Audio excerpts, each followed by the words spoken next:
Welcome, everybody. It's very nice to meet you virtually. And a few housekeeping items here before we get started. This call or this meeting will be recorded. So if anybody would prefer not to be recorded, just simply turn off your camera view and just enjoy the show. Okay. The recording will be available on Battle of the Teal TV channel. That's on YouTube. We will email you the link once it is uploaded. Okay. And what's that PPT? PowerPoint. And we will send information on the PowerPoint to you as well. The purpose of this show, that's slide 2. This is Arts as a Viable Profession, an online panel discussion, and the purpose for this forum under the Battle of the Teals, the Teal Forum, is to uplift and inspire attendees interested in the arts to achieve their personal goals and grow their skills. This forum is a part of the Battle of the Teal Visual and Performing Arts program that serves as a platform for visual and performing artists to express, engage, and connect with one another. My name is DeAndre Nixon, and I'm the founder and president of In Education. And I'm also the founder and the executive producer of the Battle of the Teal. Okay. And allow me to introduce our speakers real quick. And of course, our partners and collaborators. Thank you to Spaces, WONGFACE, AIGA Cleveland, CIA, and also Augusto Fine Arts. And now let me just, like I said, briefly introduce Augusto. Augusto graduated from the University of Havana. He participated in more than 130 national and international group shows and about 34 solo exhibitions.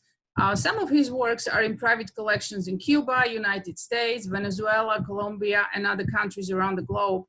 He owns and directs Augusto Fine Arts Studio and Art Center in Berea, Ohio. Jessica Howard. Jessica is an artist living and working in Cleveland, Ohio. Through a combination of digital and traditional media, her work illustrates a deep spiritual connection to the natural world. She is a graduate of Cleveland Institute of Art, painting in 2014, and has worked there for 3 years as the coordinator for the continuing education department. Megan Young from Spaces. She is the interim executive director of Spaces Gallery in Cleveland. Her work is featured in Hyperallergic, The Atlantic, and on National Public Radio, among others. She is also a recipient of 2 residencies with the City of Chicago, DCASE, and has received numerous art awards. And final but not the least is Jordan Wong. Since relocating to Cleveland in 2015, Jordan has started his own business, showcased artwork throughout the city, and served as the AIGA Cleveland's Community Outreach Director. Right now, he serves as the board president at AIGA. He also worked at the Cuyahoga Arts and Culture Support for Artists Planning team and assumed the role of a design partner at the organization's Spaces. So, with that said, I'm gonna hand this back to DeAndre.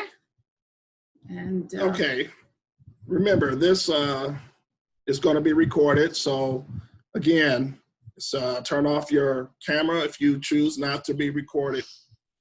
It's time to start the discussion. I know that's what you guys came here for, and there's limited time, so I don't want to hold off any longer here. But first, we're going to start the discussion.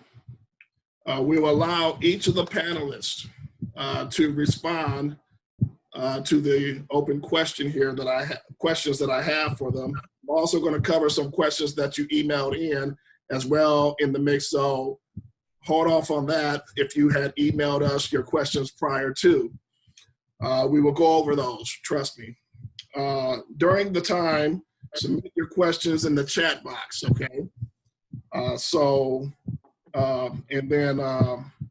And it's a good time when I post a question to upload those questions in the chat box. So when they're done making the full swoop around, all four have a chance to comment on it. Then we'll go to the chat box and first come, first serve with the questions, okay? Let's be mindful of the time constraints that we have. It's only 1 hour, okay? So let's make sure that we can get us through as much questions as we can possibly get through. Sounds fair? Panelists, are you ready to go? Ready. Ready? All right. Well, obviously there's some perceptions with the art industry as a whole. So the first question is, what is the perception that you had or others had when others may have when they choose art as a profession? And so we're going to start with. Yeah, we're gonna answer the questions in the order: Augusto, Jessica, Megan, and Jordan. So that way we establish the order. So Jessica, it's your turn. I mean, Augusto. I'm sorry. Augusto. Okay. I messed up. So the perceptions that I had when I saw art, I always knew that I wanted to be an artist, but I didn't know that art could be a career. And especially my parents didn't think that I could make it either. And what I learned in so many years being an artist is that art is simply a business. It's, I mean, you have to separate yourself if you want to be a professional artist. You have to separate yourself from the creative individual and the business individual, but both of them have to work together at the same time. It's like, if I would have a lot of staff to do my part of my business, probably I wouldn't be doing that much. But that's the thing. Art, for me, the perception right now is that art is a business, and a lot of people that probably they're better painters than me or better artists than me, that they don't make it is simply because they don't understand the business part of the art world. Thank you, Augusto. Jessica? Yeah, so I come from maybe a little bit of a different background. I didn't always know that I wanted to be an artist. I was always very creative, and you know, that came pretty naturally to me, but I didn't really start thinking about it until, you know, a couple of years after I graduated high school. And I was lucky enough to come from a supportive family who, you know, saw those skills and wanted me to pursue them and develop them. One of the biggest things that I didn't understand as I started this journey was how much work it would be. And it's not a bad thing, but, you know, it's to have a sustainable practice. You're on it all the time. It's not anything that you just shut off and take a break from. So like Augusto said, it's, you know, there's the business side, and then there's the actual, you know, creative making part. And I think it seems very glamorous when you're looking at it, you know, from further away. And when you get into it, it's a lot of work, and it can be very gritty but very rewarding and satisfying. Thank you for that, Jessica. Megan? Yeah, so I love following up those two. I was raised by artists, especially my mother, and she was a costume designer. And so I started pretty young in theater and performance, and she tried everything she could do to convince me not to do that as a profession. Really similarly, because she knew how much work it was. And also there were a lot of conversations about how some people think that art is all fun and that it's, you know, this amusement, and especially a little bit where I was raised in West Michigan, a lot of people thought of art as a pastime, even if they were making paintings, you know, like they just did that on the side. And so I know my mother was really trying to get me not to do this as a career. Not because she didn't think it could be done, but because the work is incredible and a lot of people don't always recognize that. Yeah. Thank you for that. Jordan? First of all, hello everyone. Thanks so much for joining us today. I just want to say that real quick.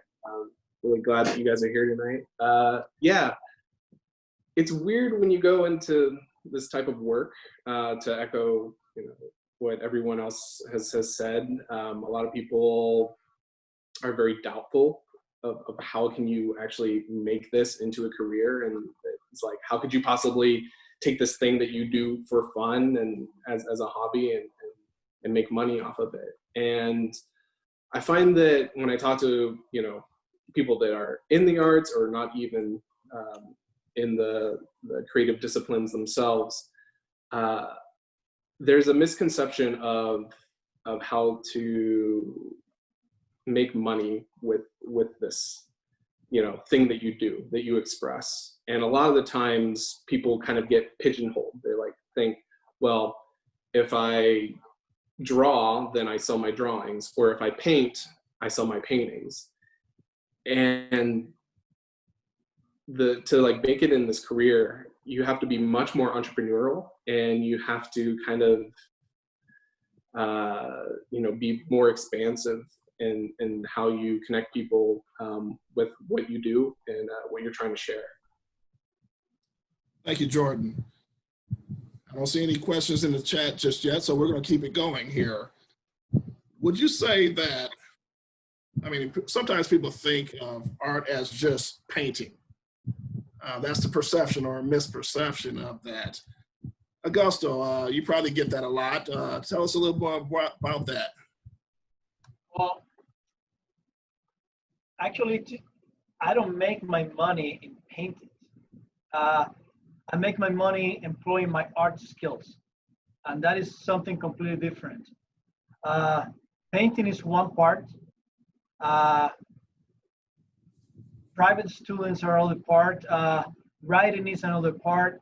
When you're a creative individual, you're an artist, you just don't do one thing, you do a lot of things, from designing a garden all the way to painting a painting, and from doing working with the community to develop a public art piece, or to do something that you don't care if anybody's going to like or not, and you just do it for yourself.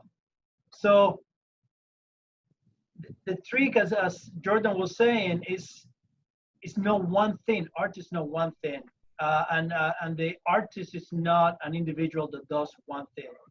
The professional artist is an individual that has all this set of skills and employs towards getting money in your pocket, pretty much, and satisfying your soul.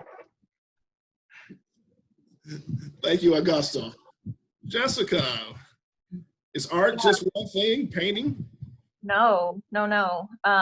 Augusto's totally right. Artists wear many, many hats, and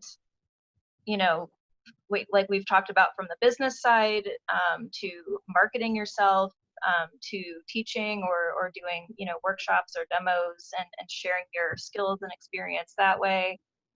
There's so many things that artists do to use all of those skills all the time.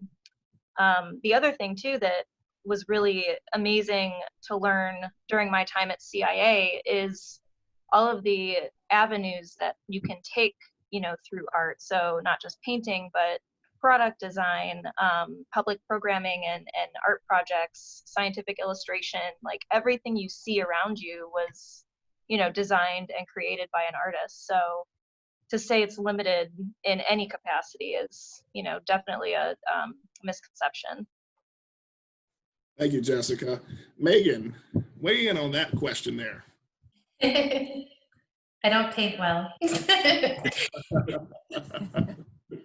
think it's really interesting, and I appreciated hearing these two responses are really grounding for me. I start to think about how our culture, especially in normative culture in the United States right now, has devalued arts in general. And so, all of these things that are all around us, designed objects, experiences, storefronts, clothing, objects, adornment, I could just keep going, hairstyles, everything is all created and produced by an artist. And I start to think how that became reduced at some point to just a large sellable object, which maybe was a painting or a sculpture or something which could enter a capitalist market. And, some artists are able to incorporate that into their work. They're able to sell things as objects that people can acquire and love and, have in their home or pass down. And then some artists do it in a different way. Again, all of those items all throughout our world are created by an artist. And whether they're in that entrepreneurial role of putting their own works out, I immediately was thinking about everyone making masks. Thank you to all the artists making amazing masks. Taking a situation and putting their skills into good use, or if they are being part of a larger collective and using their artist skills as part of a group, and then somebody else maybe is even doing the business side of it. But no, I don't think it's only making a beautiful object. Thank you, Megan. Jordan? It'd be weird if I was like, oh yeah, art's only painting. Like, disagree with everyone. Yeah, of course. Of course. The definition of art is, it includes a lot.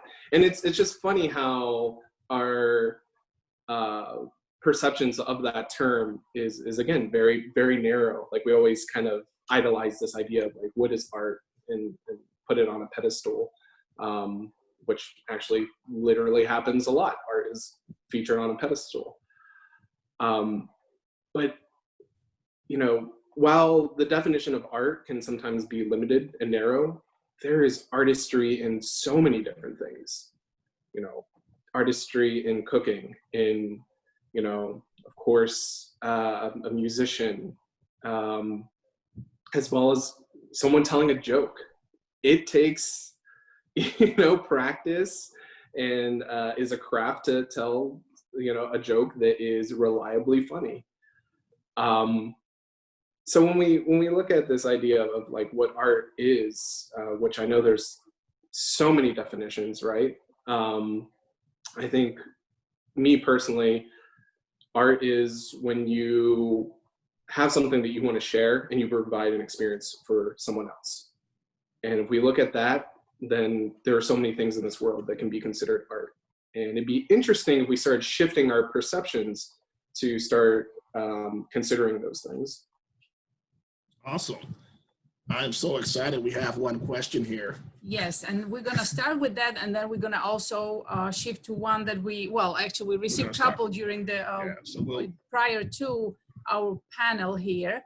But let me just go real quick, go up, because I don't want to. Got a lot of questions now. So, question from Kimasex, and I apologize if I mispronounce your name. So here's the question. Where's the best place to start in making money through your art? Selling the work, offering teachings, something else? So that's a great question, and thank you. Finally, a question, and we got so many more. So Augusto. Okay, so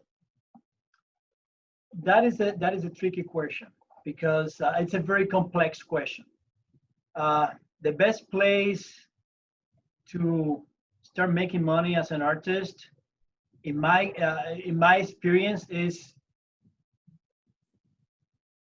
depending on the market that you're in, depending on so many things. And I'm not trying to go around. It's just that, let's say if you're a painter and you do different kind of body of works, and you do drawings, and you do big paintings, and the other ones are like abstract, and the other ones are figurative.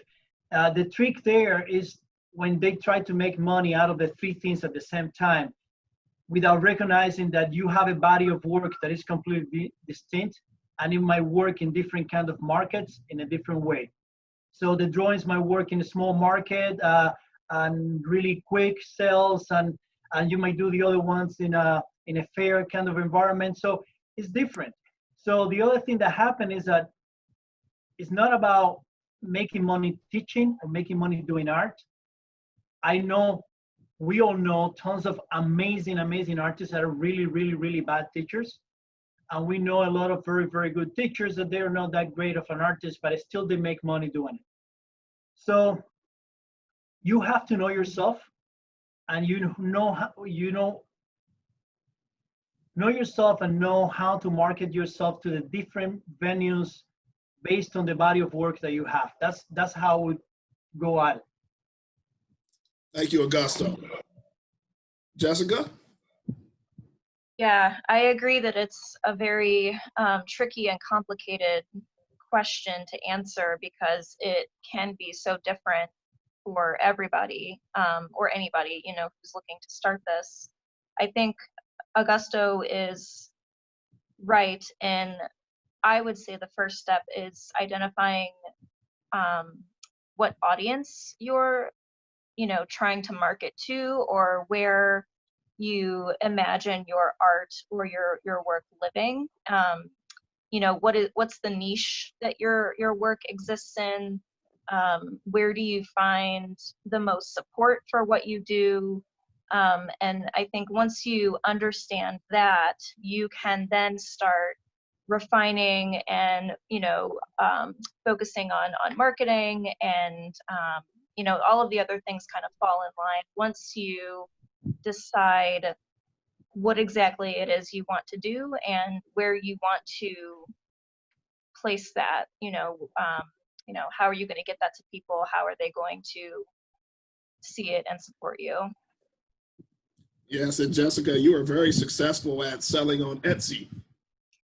Yeah, so I started my, you know, professional art career through Kickstarter and Etsy, and, you know, selling work individually that way.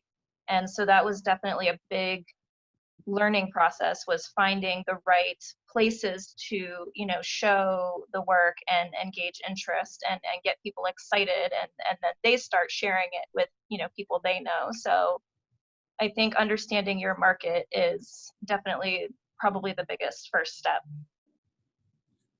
Yes. Megan?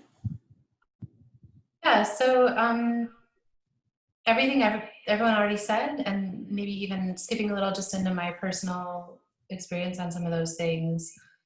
You know, I was certainly of the notion as a younger artist to do anything I could for money that didn't, you know, make me embarrassed to tell people about it later in life.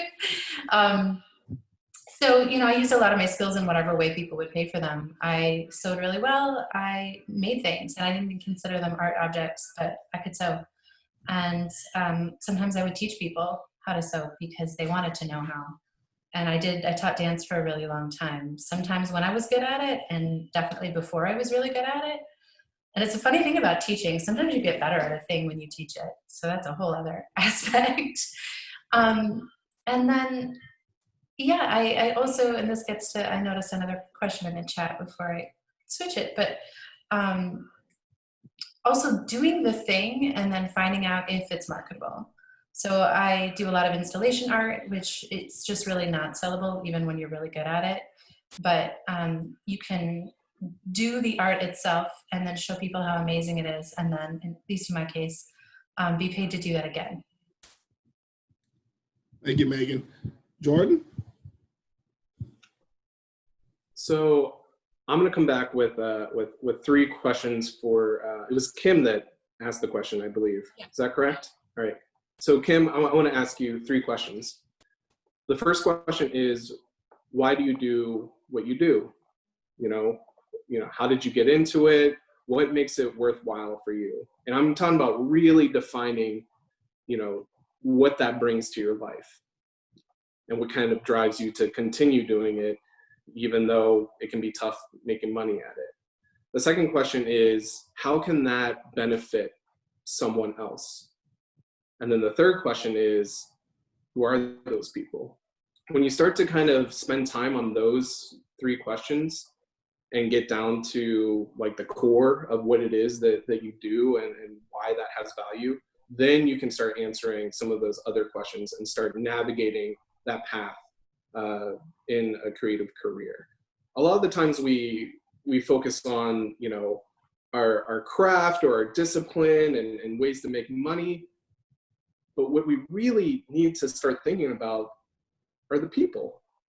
Because without people, no one's looking at your work, no one's, you know, buying your paintings, no one's coming to your shows or listening to your music. And half the time we don't even consider those that we're trying to share the thing with. Whenever I give talks to students, I tell them to focus on two questions. And these two questions, honestly, is what built my career. And the first question is it worth my time to work with you or to invest in you, to experience what it is that you're doing, right? The second question is, can I trust you to do what you say you're going to do and when you're going to do it? Because at the end of the day, all of us that are in this career, the only thing that we have are the relationships. And that's why we've gotten so far that we have, because we really focus on those that we're working with and also those that we're sharing what we're creating to. So if you can define like those things really easily and start thinking of it that way, that might help in making some of those other choices. Thank you. Thank you, Jordan, for that.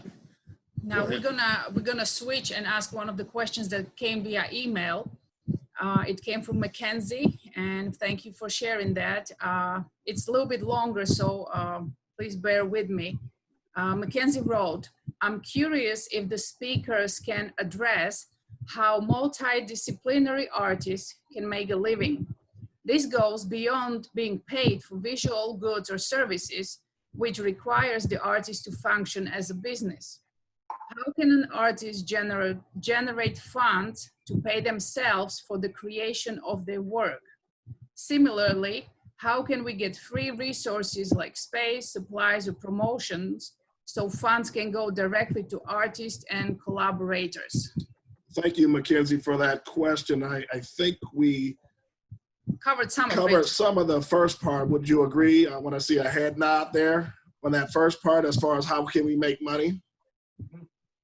Okay. Can we spend some time on the second part of that question? Yes, that's what I was going to propose, but I wanted to respect Mackenzie in her question. So the second part is the funding aspect of it.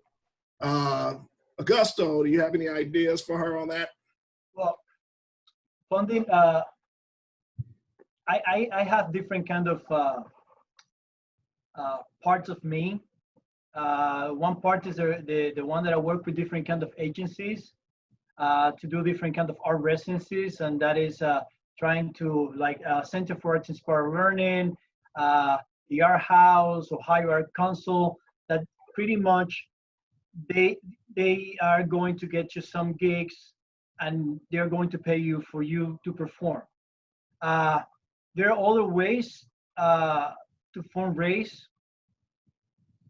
Usually, when you go as a professional into galleries and everything, unless you have a show that is going to take a little bit different, like if it is an installation show or something like that, maybe you can fundraise towards that because the gallery knows that they're not going to sell that show. But when you're doing paintings, pretty much you have to work at the beginning, getting funds from the people that love you and support you. That's pretty much it. And if you are in a family, your family understands that this is a family business, this is a small business, and everybody supports each other that way. I am not an advocate of fundraising for me to create an art that somebody else is going to end up paying for or something. So if I'm going to create something that is a public piece or something like that, I understand to get the stakeholders in that community to put the money up, but for me to create it. But if the purpose of creating the piece is to satisfy myself, I will have to find the money to do that. and I wouldn't fundraise for that. Thank you, Augusto. Jessica, you want to weigh in on that one? Sure. So there are definitely really good public resources, sort of like what Augusto was saying. There are residencies that you can apply for and attend, and many of them will pay for your housing. They'll pay for some supplies, for you to be there and make your work. There are also really great resources like Spaces, and other galleries that offer networking events, space to rent, informational events, demos and workshops and things like that. I can speak through my experience of fundraising through Kickstarter for my project. That's definitely one way to do it, is you build this idea of what it is that you want to make, and you share that with the public, and they support you through these websites like Kickstarter, GoFundMe, Indiegogo. And the great thing about that is that if you get funded, you have the money to buy your supplies or rent your space if you need to. If you don't get funded, then that's kind of it. You re-examine maybe what happened. But for me, Kickstarter was a really good way to get immediate feedback from people about what they wanted as far as my products go, and also to get that direct support. So they're paying for you to make the thing that you want to make. So that worked really well for me. Thank you, Jessica. Megan? Thank you. So one of the things that I heard in that question was, how do we make sure that in the making of a large scale project, the artist gets paid or gets... How can an artist generate funds to pay themselves for the creation of their work? And similarly, how can we get free resources, space, supplies, etc., to fund so that funds can go directly to artists and collaborators? So I'm going to paraphrase a little bit, because this is something that comes up a lot, specifically the being paid as the artist. And maybe I'll get into the artist resources and things as well. But one of the things that I notice that happens a lot, especially in a community like ours that isn't a huge city, but is really doing a lot of newer initiatives, is sometimes organizations think things don't cost as much as they cost. So I see these calls for art. Okay, I want a performance in a storefront, and we're going to give you $300. And any artist who makes a thing knows that really $300 isn't going to cover supplies and rehearsal and an artist fee, let alone a creator's fee. And so then there's a question there, kind of going back to some of what the other panelists have started. Is it worth it to do that? And for my own sake, I have done it so many times, so I wouldn't ever say it's not. And for some people it is. You get a little bit of money, it supports a thing, hopefully, that you already want to do, and so it's worth it. But I also think that as an arts community, we need to recognize that that is not a fully funded opportunity. And so there's different ways about that. Myself as an artist, there had a hit point where I wouldn't apply to that if I knew I would be upset later, because I would put in a lot of effort and a lot of my personal funds and time and not feel like I got paid, basically. So it's hard though. Sometimes I see these amazing calls for artists and I want to jump on it. I'm almost on the application, and then I actually have to physically stop myself. And sometimes, the other resources that were mentioned, if I really wanted to do the thing, I could look into, like you were mentioning, free resources. I did that recently with a project, and I reached out to Detroit Shore Development Corporation, and was able to get some funding toward a thing that I just wanted to do and absolutely was not going to be paid for. I reached out toward a supplier of plastics for 3D pens, and I got some of that donated. I reached out to the public library and I said I wanted to do this thing in their spaces, and could I in their location. Obviously pre-COVID, libraries have a lot of spaces and they do want programming. At least at that point, I had a little bit of a bio, so maybe they didn't think I was just a creep. wanting to do this thing in their library. They said yes. But I did that project without any funding because I wanted to, and I made that decision. So sometimes it's deciding what's worthwhile. And then alternately, when I really am approaching a funder who I know has the resources, and thank you guys for mentioning residencies. So when I first started working at Spaces, I was running the residency program. We offer not just to local, but regional, national, and international artists. Spaces offers what I do consider to be fully funded residencies. So there's a stipend for the amount of time that artists are present that is comparable to a living wage during that time. There's also a production budget. There's also staff support and also PR support. So when an artist gets to a certain point where they can apply for and get those kinds of opportunities, you know, that it does protect the artists and that they're going to get paid. But I have worked with a lot of artists who come back to that same first thing where the idea almost outweighs the budget there. You know, as soon as you have $10,000, you're like, oh, but if I had 50. And so I definitely strongly encourage people to work within what's available, to not get burnt out, and to be able to do the next project and then the next project. Thank you, Megan. Jordan? So with the first part of that question on how to get funds for your project, refer to my last answer, because I want to spend time talking about this idea of free resources. Art is a business. Great example, Andy Warhol, right? And there are so many free resources on the internet to help develop your business acumen. I love that there's all these programs and organizations like Spaces that offer support for artists. But I am so much more interested in empowering artists and helping artists develop, you know, their business that is their passion. And there are, like I said, there are so many resources on the internet. Some of my favorite ones are Creative Pep Talk, which is a podcast with Andy J. Miller. There's The Future. It's Future without an E. And this kind of talks more about design, but the knowledge you get about navigating client relationships and drafting contracts and how to be professional and organized, but also a human being and very empathetic of the other person and caring. They cover a bunch of that stuff.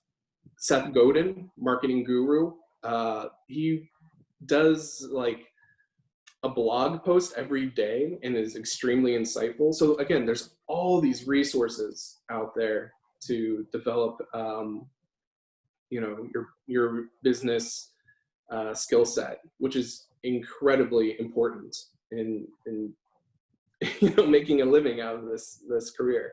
Another thing I want to share as far as like free resource, right? And this is my own personal example. So I've had 2 studio spaces since I started working for myself full time. So in the past 5 years, I've had two studio spaces. I have not paid a cent on either of those spaces. My first studio space was in Canopy, which was a gallery in Ohio City, right off of Lorraine. And I had the opportunity to exchange design services for my space. So whenever they would have shows or feature some sort of event, I would help them with designing like the poster and visual identity for like all of the social media stuff, emails, blah, blah. My second studio is here at Spaces. I'm actually not in my studio right now. It's actually in the back. Megan knows. They're really, really generous and let me kind of like, you know, take my work, you know, in a lot of different rooms that they have. But I have the same kind of relationship with Spaces. In exchange for creating a lot of their main promotions and materials, I get 24/7 access to the studio in the back and also like some of their like front rooms. And again, going back to what I said earlier, I would not have these opportunities. I would not be able to save money if it weren't for the relationships that I established with, you know, both organizations and businesses. So yeah, really care about other people and what they're trying to accomplish, and, you know, using your skill sets to help them do that. Yeah, it's amazing, like, what you can exchange, because there's value to what you do, but it's up to you to really figure out what that is and communicate clearly, and also have it, you know, in reality impact other people. Thank you, Jordan. I'd like to add one thing here. As the founder of a nonprofit organization and a business consultant, it is about nurturing those relationships. Pretty much everything is about relationships. And number two, I have to look at how to submit my proposals and what are my potential funders are looking for, what verbiage are they looking for when I submit that request for funding. And that's at a nonprofit type of thing, but the consulting thing is making sure that you hit every bullet point, but start off with that, nurturing that relationship and see what's available, and then provide and deliver what they're asking for when you submit for those types of funding requests. Now we have another question here. I don't know what I did, and I do apologize. It's okay. We have another question here. Yes, it's from the chat, and it's from Danielle. When and how did you decide to go into art full time? How did you determine you were ready to make the leap? Well, I gave myself no plan B. There was no plan B. I always think that when you have a plan B, the plan B is the easy way out. And you just have to keep on, if you believe in yourself and you really want to do it, you just have to acknowledge that it's going to be really hard at the beginning, like any small business, like anything that you're going to do. I start like probably 25 years ago or more as a professional artist. I never looked back. I have had only one job because my wife needed to go to college, and I say, okay, I'm going to take a job so you can go to college. But other than that, that was it. You don't give yourself plan B, you just go for plan A, and then you try to find the routes and the different ways to support plan A. Just focus on your goals and keep going. If you get plan B is so easy. It's like a chair in a very long road, and you keep on walking and you say, I'm tired, I'm going to sit. And if you sit, it's so comfortable, you're not going to get up.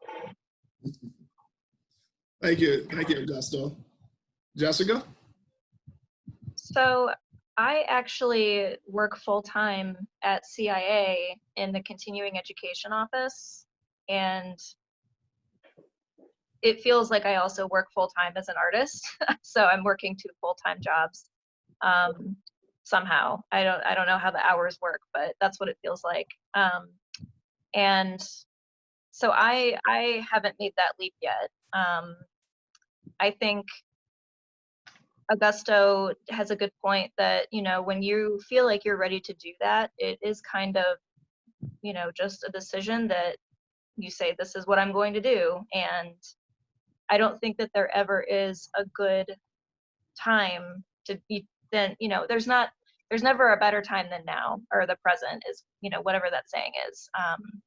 There's always going to be, you know, some kind of risk, and you just, if it's something that you're very passionate about and you feel like you can invest the time and the motivation to do it, then you should do it. I mean, and, you know, reach out to all of these resources for support too, to help you. Don't feel like you have to do it alone. Megan? Yeah, so I was full-time with my art my entire life until 2 years ago, which is about when I started at Spaces, which is really great to say. And I love this idea about no plan B, because I kind of had that, but maybe in the reverse. I said, you know, at the time I was young when I started, and I was smart or capable at least. And I said, you know, I could get a job doing something. I could get, I live a life of relative privilege. So I was like, yeah, I'll be okay, but I'm going to go the other route. And so, yeah, I started that. But I think for people who are maybe coming to it later in life, I also want to say that for a very long time, almost every day, I had to continue deciding that I was going to do it full time. And so, and that is harder, actually. And then there's a little bit to it, which is how much do I need to live and how much am I currently making and how much is the difference? So I have done that every year, probably for most of my life, looked at where I wanted to live because, you know, maybe I have mostly lived in an apartment, but if I needed to make, if I was making less money, could I move in with somebody? You know, like looking at where expenses and income could be altered depending on what your life needs. And so I have, and I continually make that choice whenever I sort of change the commissions or the pathway or the city. How much do I need to live the way I would like to, and then how would I get there? Thank you for sharing, Megan. Jordan? My answer is really long and complicated, so I'm gonna try and make it short. If anyone wants to know like the full story, reach out to me. But I will say this, I have been drawing and creating art since I was 4 years old. I did not start working for myself full time until I was 25, and I'm 30 now. I just turned 30 a couple months ago. And at that time, when I was 25, the only reason I started working for myself is because I got fired from the job that I moved here to Cleveland for. And I was talking to my friend who's actually on here, Deanna Dion, and seeing her work for herself was really inspiring and encouraging. And also talking with her about how, oh my God, I just lost my job. I'm thinking about potentially working for myself. She provided me work within the week that I got fired. So it was like kind of this weird, like, you know, terrifying circumstance, but at the same time, there was this, you know, silver lining and kind of like little bit of hope. And I kind of figured, well, maybe this is the time to do it. Like I already have work lined up. I've always, you know, had a lot of self-initiative. You know, at that time, yeah, didn't have kids, not married, no mortgage. It's like, maybe this is the time to do it. And I get it. Everyone's circumstance is really different, you know, and there are things and those that you love and care for that make those decisions to do something risky much harder to take that leap. But at the end of the day, you know, I think you have to ask yourself, how bad do you want it? Like, how bad do you want it? Because if you want it bad enough, you'll make it work. You'll make it work. You'll you know, find places to save. You'll find pockets of time. If you really want this, then you'll make it work. And I love what Jessica said earlier. You don't have to do it alone. I certainly didn't. Honestly, if it weren't for Deanna and a couple of other, you know, close friends and colleagues, I wouldn't be working for myself. I wouldn't be in front of you all kind of sharing some of my insights and experiences. So yeah, you don't have to go at it alone. Thank you, Jordan. And I'm gonna share my experience in Seattle. I was there for 13 years and I was a surgical dental assistant, transitioning to become a business owner or work in the business field. And I was on the verge of becoming homeless. So I was kind of forced into becoming an entrepreneur. And that was in 1998. And I didn't look back since. I opened up my nonprofit organization and started fundraising.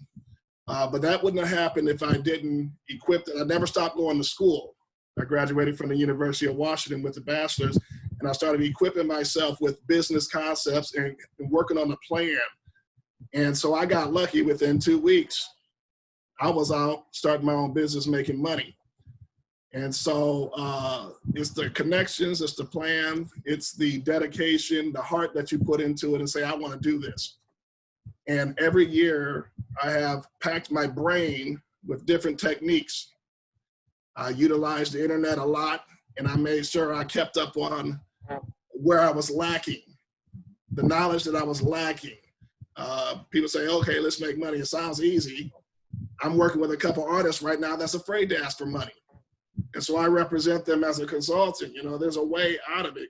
Surround yourself with a team of people that's going to complement what you're doing. If you're missing a salesperson to go out there, you know, recruit somebody. If you're missing that connection, get connected and make it happen. Just don't sit back and think that your art alone is going to make you the big money. Just continue on your path, have a plan, and transition into that. Because I did have multiple jobs before. I was what they call an entrepreneur. And entrepreneurs, when you work with an organization, but your mindset is you're an entrepreneur. And then get yourself licensed, get yourself ready to go, and transition slowly, depending on your comfort level. I'll end with that. We have another question here. Yes, and I'm also going to switch back to one that came in our email, and it's more of a comment than a question, but I'm going to read it. It's from Richard, and he wrote, I was writing about your event, Art as a Viable Profession. I have an MFA in creative writing, poetry. I got my degree in 1996.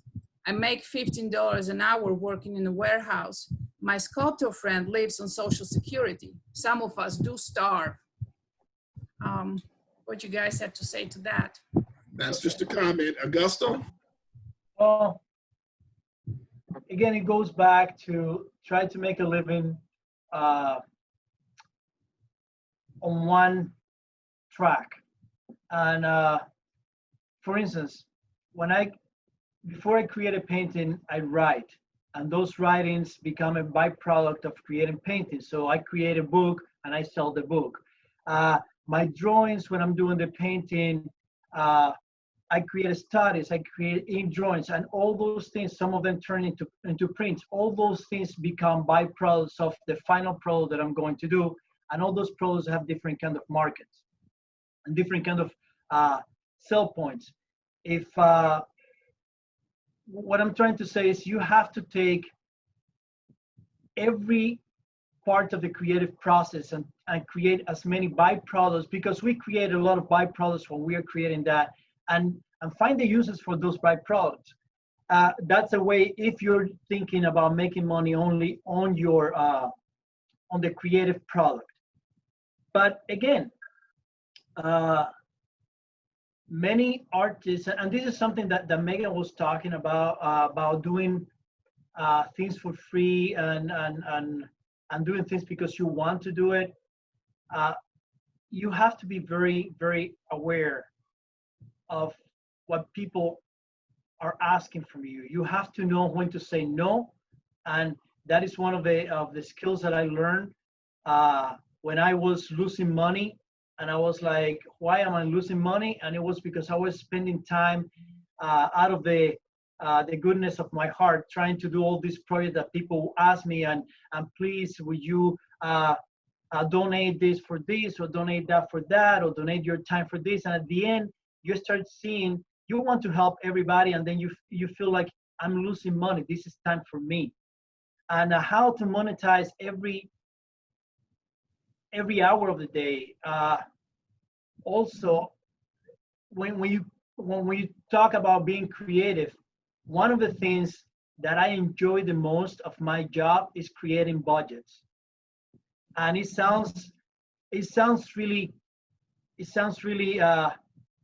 that is not part of the art, but I know that I get proposals and I get jobs because I have better budgets than some other artists, because I really figure out how exactly the things are going to cost, and I don't have an ego or a pride that precludes me of getting down to the amount of money that this project is really worth it, and not just think that I'm the best thing and say this project is going to cost $10,000 when I know that that project is going to cost $3,000, and with $3,000 I'm going to be satisfied.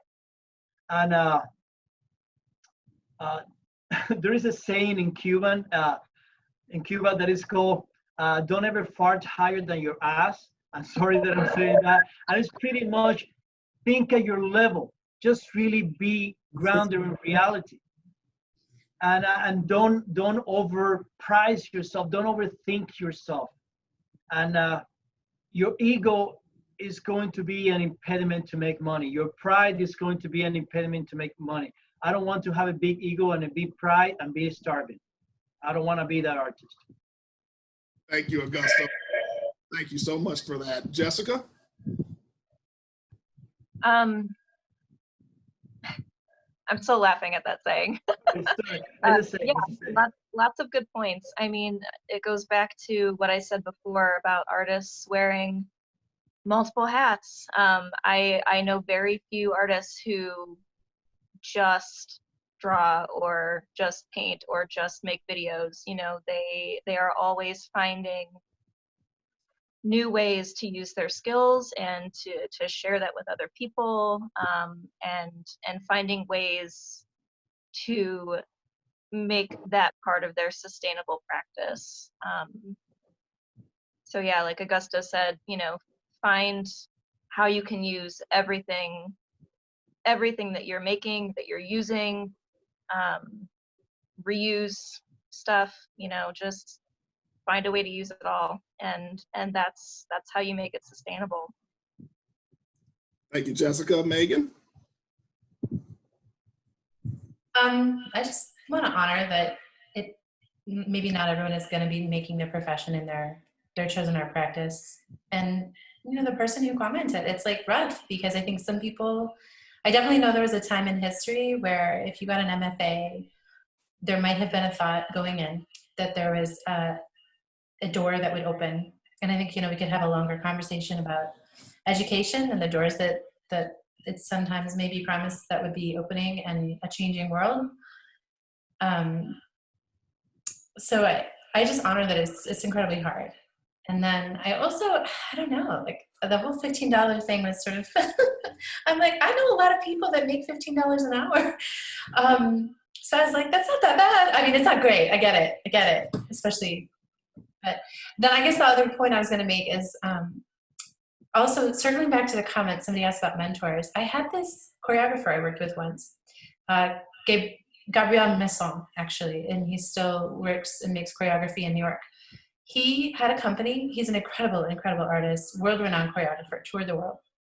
He was funded by NEA, National Endowment for the Arts. He was funded by, I could name, you know, like a program full of funders and donors and supporters. His company, for whatever reason, you know, they had to close, and it was, they went bankrupt. And this artist left New York, went to the West Coast, restarted, you know, and went through probably all of the legal bankruptcy proceedings. Sometimes artists who appear to be incredibly successful are kind of, it goes back to this thing about they're actually spending more than they're setting aside for themselves or for their company or for sustainability. But it looks like they're doing really well. And I know this of companies, of organizations, of individuals. So sometimes people look like they're just doing well, and then you find out later that maybe not so much, but they're pushing forward somehow for reasons. So yeah, there's a lot of conversation to be had about wealth disparity, income disparity in the arts in the world, but those are my 2 cents. Thank you, Megan. Jordan? Real quick, I want to make a quick shout out to Jacinda, who's joining in our call. She runs Design Explorer, and I've been seeing in the chat that she's been sharing little nuggets. Everyone listen to Jacinda.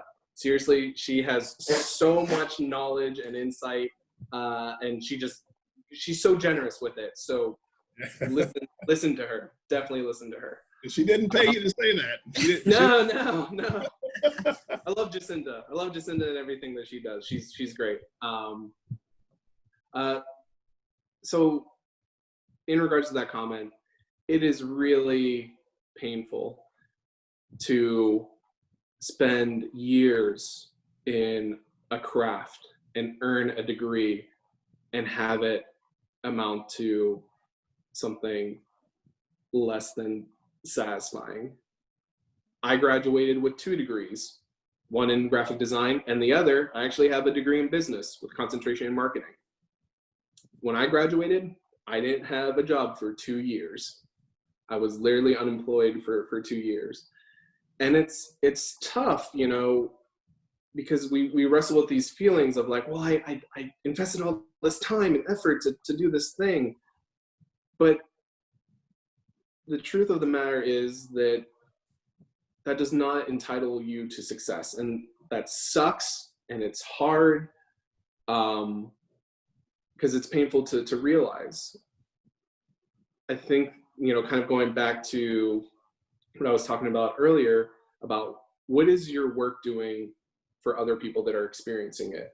So and I think that person said that they have an MFA in writing, right? Yes.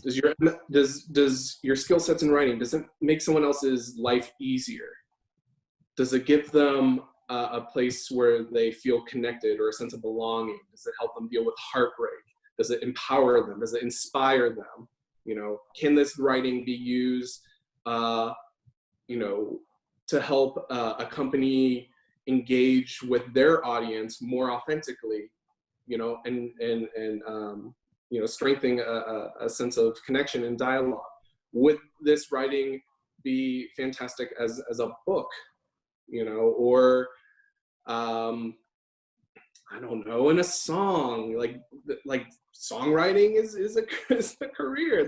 There's so many places that you can take your skill sets, and a lot of the times I think we narrow ourselves. You know, it's like, well, I wanted to do this thing, I'm not doing this thing, so I'm stuck, right? That's why I think it's so important to ask the question of, well, why are you doing this? How do you want to make people's lives better? Because there's a lot of different ways to do that, you know, and a lot of different ways that aren't inauthentic, you know, or aren't truthful to what you're trying to share with the world. So again, you know, and that's just like within like the work itself. I didn't even get to like, well, what's it like working with you? Are you a joy to be around? You know, are you understanding? Are you generous? Or are you a pain in the ass and a jerk? Because no matter how brilliant you are, if someone's like, oh my God, that person, no one's gonna want to work with you. Again, the relationships and how we affect other people's lives, those that we're working with and those who experience our work, is paramount to everything that we do. Thank you, Jordan. I'll leave with one last thing here. You know, as a consultant, when I work with my clients, your first step would be the one who made $15 an hour. Do a SWOT analysis of where you're at right now. Look at your strengths, weaknesses, opportunities, and threats, okay? Look at where you're lacking. Be honest with yourself, and surround yourself with people that can compliment you on that. The glass is half full. You have a job. Time management, go ahead and work on your time management, structure your thing, and start working on projects a year out. Start planning some strategies on how to get your work out there and who do you need to connect with. Start looking at the programs with everybody here at this panel here. We're going to provide you with the information of everybody's contact information here. And so it starts now. It starts right now. Connect. You have us here willing to connect with you, willing to share our gifts with you. That's the purpose of this forum. And so don't ignore us. Reach out to us direct. Again, after the end of this forum here, which we are pretty much out of time, I guess I can open it up to last words from our panelists before we kind of cut it off here. I'll go around. Augusto, any last thoughts before we cut it off here? Well, I would like to say something that is really important. I am 50 years old and I've been as a professional artist for more than 25 years. And I have failed. I have created more than 10, 15 different kinds of business, art related business. Most of them have failed. So that is one thing that it's very nice to see somebody after you see it at the end. But all the failure that I have at the beginning of my career is what makes me the person that I am right now. But you have to know that when you're going into this career, you're going to fail, and you have to dust up, get up again, and you're going to fail again. Dust up, get up, and continue on and on and on and on. And yeah, and be very flexible and adaptable to any situation. Thank you, Augusto. Last thoughts, Jessica? I like Augusto's comment about being flexible. Definitely you have to adapt, you know, when situations change, there are unexpected events, things that come up. My advice would be just to understand that none of this happens overnight, unfortunately. It takes time, takes a lot of time, a lot of patience, a lot of hard work, and definitely dedication. And you know, you have to keep picking yourself back up and pushing through. I do want to say, I know that there are a lot of comments and questions in the chat that we didn't get to, and I'm curious if we'll be able to you know, answer some of those maybe through email or another means. Yes, we are going to take note on the questions, and we will email the panelists and give them that option to respond to those and send it out to the group. Okay, great. Megan? Yeah, awesome. I think the one thing that I heard a little bit tonight, but I wanted to reiterate, was this idea that every person has something very unique and very individual to contribute.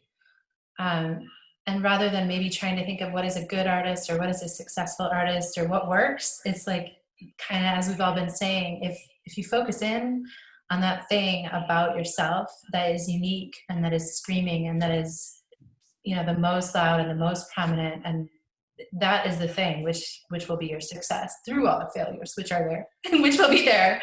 But it tends to be that I know attracts people to the work and makes them want to know more and makes them ask you to make more, and it's the uniqueness. And as a consultant, you know, it's not a failure, it's a learning opportunity to move past it.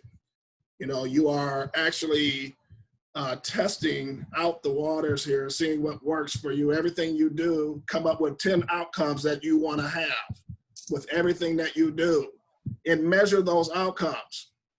Keep measuring those outcomes and then addressing each and every one of those.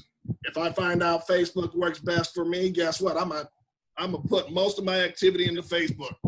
Whatever I want to accomplish here, those 10 things, what's top at my list? Money. Jordan, last words? This is gonna sound like kind of hokey. You can do it. You can do it. You can be one of us that have been asked to participate as a panelist and share what we know. You can be the person that has their work in prestigious galleries or has their work huge on buildings. You can be the person that is entrusted with projects of tens of thousands of dollars. You can be the person who writes a book that could change someone's life. You can do it. Depends on how bad you really want it. You know, back to what I said. And also, kind of related to that, how much do you care? How much do you care about the work?